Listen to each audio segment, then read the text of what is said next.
Share Shootout brought to you by Lion of Africa Insurance, insuring South Africa's future.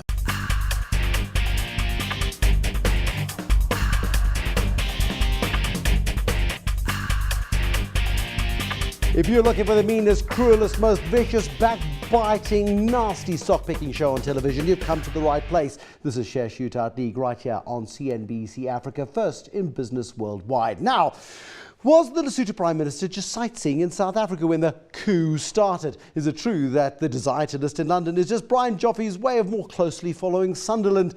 And is Steinhoff the JD of Europe? Now, we don't know the answers to any of these vexing questions. What we do know is that the Share Shootout League is getting to the business end. There's no place to hide, as Twitter clearly decided on the results of match day number 19 between Neo, #the1, and Gary, running dog, has finally seized the one, picking up to his first 3 points on the league, and he registers the first loss for Gary, the stumbling dog. He goes by #running dog, by the way. With 5 more games to go, the one can still make a charge for a semi-final spot. Remember, it's ultimately on you. You decide who wins the next match and ultimately who wins the Share Shootout League. Just follow Share Shootout League and tweet any of the stock pickers' hashtags. And for whatever reason you put a vote in, we will count it. Back to tonight's match. And our first stock picker had a great start to the league and then lost all of his game form. The second stock picker registered his first 3 points in the last match. I give you the players. It's Matthew Warren, and head of financials and retailers here at First Avenue and a partner as well. So what we do is we do intrinsic value investing, and so we seek out high quality companies at a discount to fair value. And that's really, it's that combination that we're always looking for, the best combination possible to put that into the portfolio. I think, if anything, just keep it simple. So get to the main points, get to them quickly so that people can understand where I'm coming from and think on my feet from there. Oh, I don't know, I'm new to this, so I guess I must just bring my A game and see what happens. I'll give it my best shot, certainly. Stock pitch is always a good way to get your thoughts out quickly and efficiently. We have to do that in the shop here, so why not do it for the benefit of the viewers? It's easy when you do it live because then you just keep flowing. Eh? My name's Lavan Gopaul. I'm the CIO with Trademar Futures. Because we're a futures trading house, a lot of it is trading single stock futures and the index. We try and be as swift as possible to get in and out of the market. So we look for gaps both up and down to take advantage of these moves for our clients. The game plan, it's a poker game, so you've got to keep a poker face, and we're going to be armed with all this knowledge and research, and we're going to be playing our strategy very close to our chest. So I think it's mainly a knowledge base more than anything. The biggest competitor's got to be Bruce Whitfield. He's always putting us on the spot and he steals all our limelight. I definitely think we've got a very good chance of winning the game. It's like playing poker. So we've got a very good knowledge of the market. We know all the stats and we know when to hold them and when to fold. It's up to you to break the tie. You can give one of our guys the big break that they need this evening. You follow at SSO League. You tweet either the good guy or Shy Town. And these guys are ready to rumble this evening. Who's going to go first? Lavan, for that tie, I think you have to go first this evening. From Trademar Futures, Lavan, Assore. In 30 seconds, I'd like to know why. So, big base metal producer, they've just shown us an added 1 billion rand up in terms of turnover, healthy dividend, good income from its subsidiaries, Assore, and you've seen a 20% up in HEPS. They've admitted to taking benefit from a falling rand that's helped boost earnings, and now you're buying them at something of a low in terms of the commodity price. Okay, you're within your 30-second barrier there. Matthew, use his 30 seconds if you wish. Oh, will the clock just stop already? How do you get it so quick? Do you like Assore? There's only actually one metal company that we own, and it's BHP Billiton. That's because you lack imagination, or is there nothing else worth owning? It's difficult to find high-quality companies in metals, so... Assore's not one? I think it's better than others, but really, in metals, you want to go for the very top of the heap. You want companies with geographic diversification, metal diversification. Most importantly, you want them to be very low on the cost structure everywhere they operate, So Billiton has 100-year mines that sit on the low part of the cost curve. No matter what the metal price does, no matter what the various currencies do, they'll make money and they can service their debt and provide cash flow back to shareholders. Anywhere you go higher on the cost curve, you run the risk of a cycle getting you into trouble or worse. Defend that point. I'm buying Billiton, thanks for that. But why I like Assore is the fact that it's a specific iron ore play. But iron ore prices are doing one thing, and that is heading towards a cliff with no sense of a bottom. Well, I think it may be oversold. So we speak to the fact that China demand does have some positive aspects to it, and we've seen that shape changing. Positive demand out of China and the rest of the world means that demand for iron ore will grow. This has just been too fast, too soon in terms of the commodity price. As it felt the effects of gravity, I think it's reached a fairly decent level. 16% dip in iron ore prices just in these past few months, and it seems to have leveled. There we go, seems to have leveled. He's being a little bit confident, is he not, Matthew? That's why we like to have the most robust companies possible, because what if the ghost towns that they've been building in China, they give up on that fool's errand? The ghost towns they keep building on in China, they give up on the ghost area, on the fool's errand. Okay, that's strong. Well, I mean, it's going to happen one day. I don't know when. I've been thinking for a few years now, but someday it will. And it's going to stress test all the miners in the world, and the high-cost guys, the middle-cost guys even could get shaken out. Okay, so you got to shoot him down. Yes. Okay, you shot down on Assore this evening, Lavan. Your first pick goes down in flames, but will you do the same to Chi-Town, the man who hails from one of the most violent cities in America? The mayor's very upset with the characterizations of that, but I thought since you'd moved here, it would become more peaceful. Tell me why you like this particular company. It's interesting because it's just made a massive acquisition in Australia, and we know Australia is a graveyard for South African bright ideas. Pick n Pay went there not once but twice and came back both times with its tail between its legs. Maybe this time it's different for Woolworths. In 30 seconds, why? Leadership is a big element. So Ian Marr, he worked in Australia for a long time. He knows the business well, from the clothing business on through retail and Country Road, which you turned around. I think when you have Woolies, you have a very aspirational brands. And when you're selling into a populace that likes brands and you've created something unique, they've done really well at it. They've done it well on the food side, where they own the top end of the market and continue to steal share. On the clothing side, they're building the ladder in terms of price, value, all the way up and down. And it's a department store where they control all the brands, they control all the profits. Okay, it's an interesting one. I like the deal they've done, but is it good enough to make you buy the shares? So I'll buy the products, I'll support the business, but I'll shoot it down. Why? I historically have been a fan of Woolworths. I am concerned that the new acquisition does labor future earnings, and it comes at a very big price tag. The 10 billion or so that they're doing in terms of a rights issue, we'll see some share dilution. You're going to see HEPS fall. But when we saw that issue come out, they came out below $60. The shares trading above 80. The share price went up on a day when they effectively announced they were going to be diluting shareholders. So let's unpick some of the SENS announcements in the last few months, and you go back to April, May, when we first started seeing news of more detail of the Australian acquisition. The indication then was the amount to be raised by way of rights was less, and the impact expected on earnings was anywhere from 12 to 15%. Now it may be on the upper end of 20 to 25%. So it's a negative on earnings, and I'd rather buy Woolies after some of the dust settles, the rights issue is done. Probably pick it up at 61 Rand. Pick up Woolies at 61 bucks. At the top end of the cycle. At the top end of the cycle, so you're buying at the top of the curve. World markets on their highs. Consumer markets may have run too fast. I like the arguments, but 61 bucks for Woolies. Will it ever go to 61 bucks, Matthew? I don't think so. But the reason, if you talk about Australia in particular, it's about 130 million Aussie dollars that they expect to get out of the synergies alone. And I've walked through those stores in Sydney and Melbourne, and they're a mess. The opportunities are actually very obvious, and they walked us through in detail what they're going to do to get to that plan. They're giving themselves 5 years and 130. It's probably going to be 2 to 3 years and a larger number of synergies coming through. The other element too, in South African retail, it's going to get more competitive. They admit it. I think you have to know that and you have to own that as an investor. So while there's been better growth, better profits here, I think the Australian opportunity in building building those margins up, it's going to be a nice. You've been into the David pair. Jones stores. You're the first person I've met who's actually been there. Just describe, you say they're a mess. Yeah, so when you go into the store, the concessions, the global brands, fragrance, bags and the like, they're very well operated by those global players. You go up to the third, fourth floor where they have control of the store, and it's very low quality wholesale product that they bring in, and it's very low quality private label, which is a very small element there. It's extremely undermanaged, the asset. There's a lot of room for improvement. So taking the Woolies concepts, the Woolies principles, the high-end principles that are used here, put those into Australia and improve Australians' lives.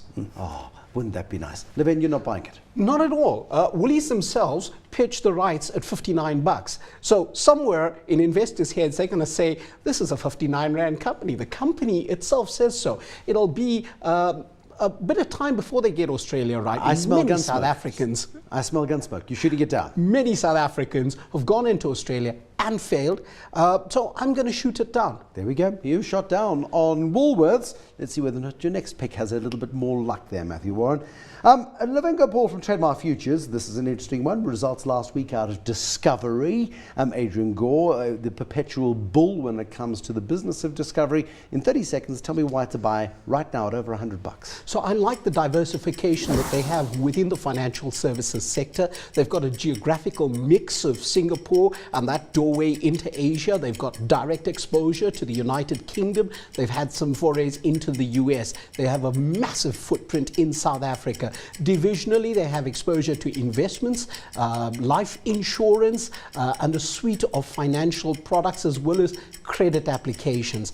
They have also done a turnaround. Last year, we looked at the SENS disaster. This year, big turnaround in terms of turnaround. There's a lot to love about Discovery. Will you take it, though?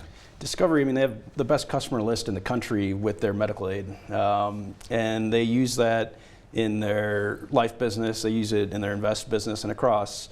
So you have to appreciate that. I think that they're very aggressive. So they're aggressive in how they run the business. They seem a bit aggressive in their accounting and also in how they present to investors. Aggressive in their accounting. Yeah, for example, they capitalize future business at extremely low rates, much lower than their competitors, which inflates the embedded value, makes the new business look better than it would at peers. How risky is that? Well, the thing is with insurance is that you're buying the underlying assumptions in the balance sheet and the earnings. Everything is driven off those numbers. So Sanlam is extremely conservative with all their assumptions. They beat them every year with their variances. Discovery is extremely aggressive. You tend to see things coming out a little worse than they expected. So that alone, you have to think about valuation really hard before you go into a share like that. Respond to that one. So what you're referring to is a SENS item last year about puttable non-interest and the accounting thereof. And they've explained how their financials are But are they reported. not too aggressive? That's Matthew's concern. I think as far as a brand goes, their expansion and their aggression has been their success story. The personality and leadership, that aggression's been. But does your the accounting need to reflect your corporate It's aggression? within the four corners of IFRS. So I think they've taken, if they're smart enough to take it to the limits, I'll buy the stock. Okay, there we go. They're smart enough to take it to the limits. On that one, Matthew, you're not buying it. I don't like the valuation of the company. I'm going to shoot it down. Okay, you're going to shoot it down. I'm afraid Discovery goes down in flames. Adrian Gore will be devastated. Lavan Gopaul, your Discovery pick is shot down. The results out of Discovery were very impressive, but Matthew is concerned about accounting policy. Okay, let's go to another one. Now, this is an interesting one. Now, Pick and Pay stores, there's Pickwick and then there's Pick and Pay stores. Pick and Pay stores is the one that is controlled by the Ackerman family through Pickwick, the holding company. Pick and Pay stores. New chief executive from Tesco, the turnaround story, the PR, the excitement, the hype. It's just not come to fruition, which is why you're shorting it. In 30 seconds, tell me why. So you can understand some of the excitement because it's an unpolished diamond is what Whitey called it at a recent earnings presentation. They have great locations and a lot of customers like them.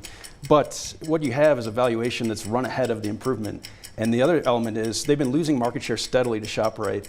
Even with the recent improvements, they've had to give some of those improvements back to the customer in terms of pricing. And even still, they're just losing share slower. So they really have to get that share loss under control. I think some of the improvements on the cost structure are going to flow through to the customer. Things are getting more competitive. Okay, things are getting more competitive. You like Woolies, things are getting more competitive. You like Woolies, you don't like Pick and Pay, you've got a big short on Pick and Pay. Would you short Pick and Pay, Lavan? I'd be neutral on Pick and Pay. On your channel on CNBC, I've just heard the CEO speak about some of the improvements that they're making, and they're looking to identify themselves as leaders within the retail sector. Whilst I'm not altogether bullish on the sector, I've got to say I'm not so aggressive that I'll short Pick and Pay. They've come out with a new rollout in terms of price competition. They've identified 1,000 of the most competitive brands, and they've said they will beat price anywhere. So you can compare them against any one of the other stores, and you will get a voucher back for the difference in terms of the price. So you're seeing a new Pick and Pay, and they're looking to attract a different strata, different LSM groups. And so I think Pick and Pay may still have some life in it. I'm not thrilled about the sector, but I'm not so aggressive to short it. Okay, respond to that one, Matthew. I mean, they are being aggressive. They're going to the market. They are going to take on ShopRite at ShopRite's game, which is, and Whitey Basson's continual claim is, they're the cheapest. Is this a race to margin compression? So just Pick and Pay's EBITDA margins are half of ShopRite's operating margins. So you can see how much room ShopRite has to play with and how little Pick and Pay does with 1 and change % margins. Now, to take a price fight to a guy that's much stronger sounds dangerous to me. Sainsbury did this in the UK, and it led to very much more competitive pricing across the entire industry. If that happens here, they're going to be the ones that are scraping along with no margin. So it's risky, in my opinion. Okay, so, too risky. I'm not so sure about that, because it's only 1,000 top brands, and they must have 50,000 brands in their store. So that's the first point. The other point is, compare the price to earnings ratio. Pick and Pay does seem quite rich. It's 40 times. But so does ShopRite. Yeah. And the margins that you look at, ShopRite's consumers, the people that couldn't pay their Able account. Now, compare this to the inelastic demand for a Woolies or a Pick and Pay client. I'd rather not be short of Pick and Pay. So you're neutral, but you're not shorting it. Correct. There we go. I'm That's shooting where it down. we're going to pause for now. It's up to you to break the tie. You can give one of these two guys the edge. You follow at Assore League, and you tweet either the good guy, that's Lavan, or Shytown, that's Matthew Warren. We're off to a break, and in a moment we'll continue the brawl. Well, hopefully it's a brawl, because both of our players are going global. Where exactly, you'll find out in just a moment.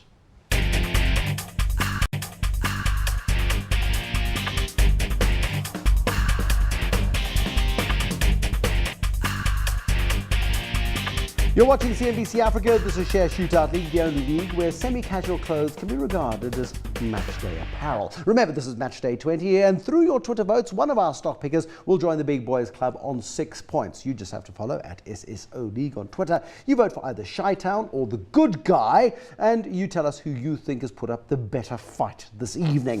From Matthew Warren from First Avenue Investment Management, we were Woolworths and Pick and Pay stores short. Both of those have been shot down. Lavan doesn't like Woolworths at the price at which it's currently trading, around $80. He's happier closer to 60, and for Pick and Pay, he's not prepared to short it. He thinks that's just a little bit too risky. For Lavan Gopaul from Trademar Futures, Assore and Discovery, Matthew Warren has taken a blunderbuss to both of those, which means we go into an interesting final round. It's time to roll up our sleeves and leave it all on the studio floor as we get into the last picks for this evening. Matthew, Lavan went first last time. You go first this time.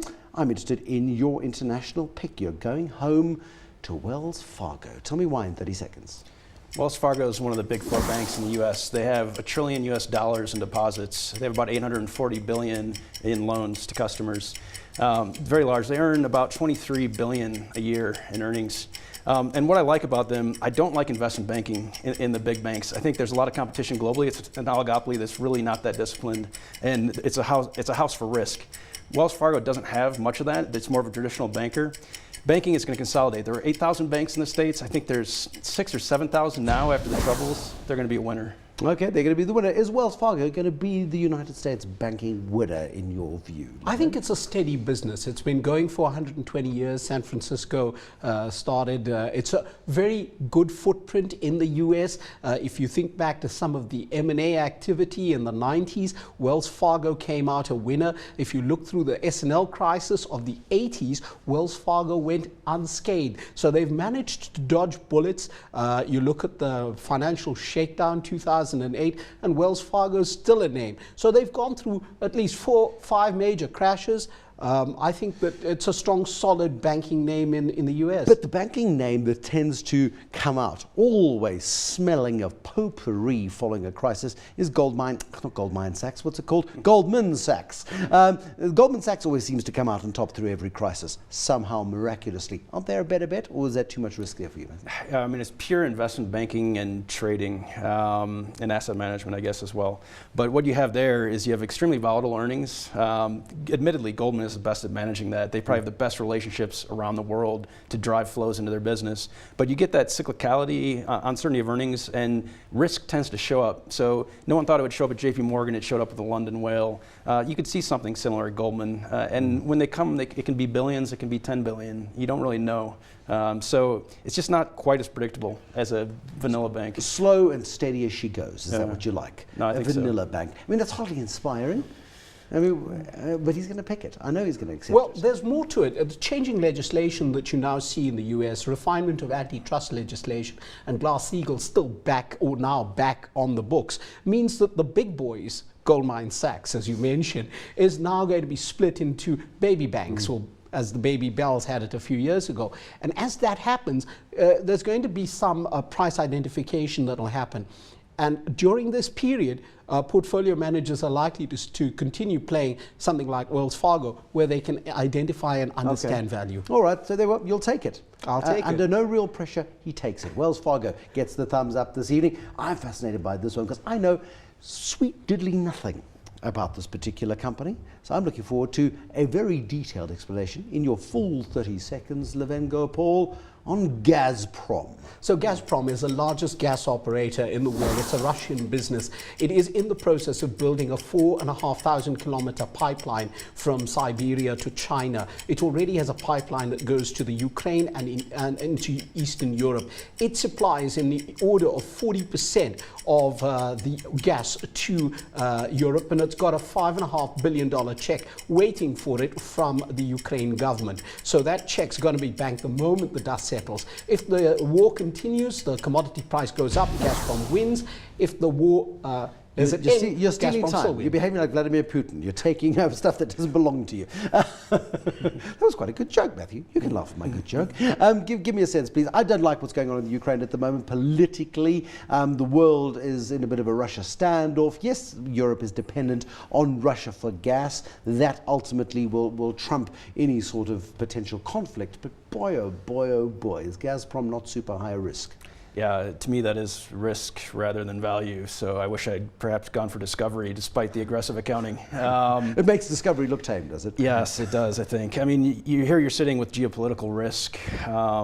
Aside from that, you've seen assets taken away from local owners in Russia. You've seen them take assets from offshore holders. I don't think you can count on owning those assets into perpetuity if the government comes up with another whim. No, that sounds dicey to me. Okay, dicey. He's got to accept it. Let me tell you, GAZPROM is working on a 2.5 times price to earnings ratio. Hold on a second. That should be the biggest warning in the history of warnings. Well, it's still the supplier of gas to Russia and the entire European continent.